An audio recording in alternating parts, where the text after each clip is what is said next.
Anak-anak sekalian, sekarang kita lihat contoh dari sebuah explanation text, dan di sini kita akan belajar lebih lanjut mengenai general structure dan juga linguistic features. Ya, kalian masih ingatkan apa itu general structures? Yaitu struktur umum. Kemudian linguistic features adalah fitur linguistik yang biasanya ada pada explanation text. How volcanoes are formed? Bagaimana gunung berapi dapat terjadi? Have you ever wondered? Pernahkah kamu bertanya-tanya how volcanoes, bagaimana gunung berapi are formed, terbentuk? Nah, di sini pada paragraf ini seolah diperkenalkan apa nanti yang akan dibahas pada teks ini. Maka posisinya di sini dia sebagai introduction, sebagai pengantar. Kemudian lanjut ke paragraf kedua. A volcano is a vent. Gunung berapi merupakan sebuah lubang angin, ya, or an opening atau semacam bukaan on the earth's surface, pada permukaan bumi, which allows, yang mengizinkan molten rock, batu-batuan yang mencair, called magma, yang disebut dengan magma, volcanic ash, abu vulkanik, and gas, dan gas, to escape out, keluar onto its surface, keluar ke permukaan bumi. Nah, di sini masih dijelaskan apa sih itu gunung berapi. Belum masuk kepada how, ya. Jadi belum masuk kepada how-nya, belum masuk kepada bagaimana sehingga gunung berapi itu terbentuk. Maka di sini dia posisinya sebagai opening statement. Statement pembuka. Sekarang kita lihat ke paragraf ketiga.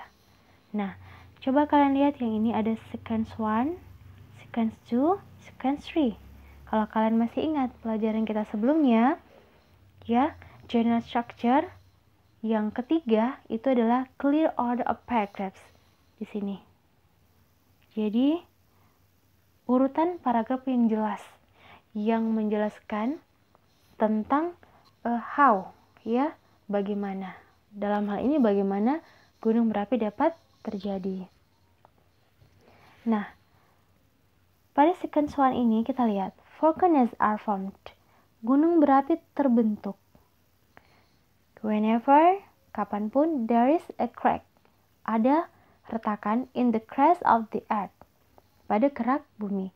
A tube-like passage, semacam kayak ada tabung atau pipa, connects, yang menghubungkan a chamber of magma, ruangan magma atau molten rock, batuan mencair, at the center of the earth, yang ada pada pusat bumi, to the earth's crust, ke kerak bumi. Jadi yang pertama dijelaskan di sini adalah gunung berapi itu terbentuk kapanpun, ya, kapanpun ada retakan yang ada pada kerak bumi. Jadi ada kayak semacam pipa, dengan pipa itu kayak menghubungkan satu ruangan magma yang ada pada pusat bumi ke ruangan magma yang ada pada kerak bumi. Jadi seperti itu awalnya. Kemudian yang kedua, sequence 2 di sini, when the pressure builds up, ketika tekanan itu meningkat, ya, ketika tekanan meningkat in the chamber, pada ruangan tersebut, the magma, gases and ash, maka magma, gas, dan abu are pushed up, akan terdorong, shook to the top of the tube, akan terdorong keluar melalui pipa tersebut, ya. On the earth's surface, dia akan keluar ke permukaan bumi, known as vent, yang juga dikenal sebagai vent. Jadi dia keluar itu lewat si vent ini, si lubang yang tadi kita sebutkan di sini di paragraf kedua. Sequence 3, lanjut lagi. The red hot magma, magma yang merah dan panas tersebut, that escapes to flow, yang berhasil keluar mengalir over the earth's surface, mengalir keluar ke permukaan bumi, is called lava, disebut juga dengan lava.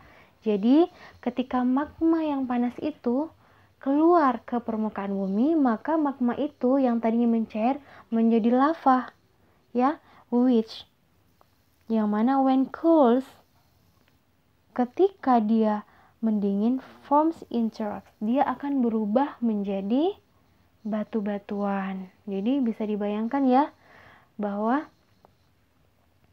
si magma ini ketika dia sudah keluar, dia bukan lagi menjadi cair, tapi dia sudah menjadi batu. Nah, sekarang conclusion. In fact, pada kenyataannya, the mountains we see, pegunungan yang kita lihat sekarang, today, hari ini ya, sekarang, are nothing but, hanyalah solidified lava yang membeku atau memadat from previously erupted volcanoes, ya, yang padat hasil dari letusan gunung berapi yang sebelumnya. Nah, sekarang kita sudah bisa lebih paham ya seperti apa. Di sini ada introduction, kemudian ada opening statement, kemudian ada clear order of paragraphs, kemudian ada conclusionnya. Nah, ini adalah struktur-struktur yang ada pada explanation text. Kemudian sekarang linguistic features. Nah, fitur-fitur bahasa yang biasanya ada pada explanation text.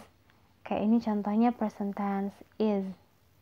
Ya, kita sama-sama tahu bahwa is ini adalah kata kerja bantu yang biasanya ada pada present tense. Sekarang technical terms. Istilah teknis. Yang ini ya, volcanic ash, abu vulkanik. Jadi ini dia kayak istilah abu vulkanik. Action verbs. Yang mana? Ini ya, crack, retak. Jadi dia sedang mengalami keretakan. Terus ini, kalau saya ini juga sih, connects, menghubungkan. Jadi verb yang menyatakan sebuah aksi atau sebuah tindakan. Action verbs. Kemudian conjunction, penghubung. Yang ini and, dan. Jadi conjunction ini yang menghubungkan kata dengan kata yang lain, frasa dengan frasa yang lain, dan juga klausa dengan klausa yang lain. Sekarang technical language. Bahasa teknis. Yang ini. Bahasa teknis ini relevant to the subject. Sesuai dengan subjeknya ya. The red hot magma. Ya. Magma merah yang panas. Baik. Sampai di sini dulu. Insya Allah kalian bisa paham penjelasan saya tadi. Dan kita akan masuk ke pembahasan yang selanjutnya.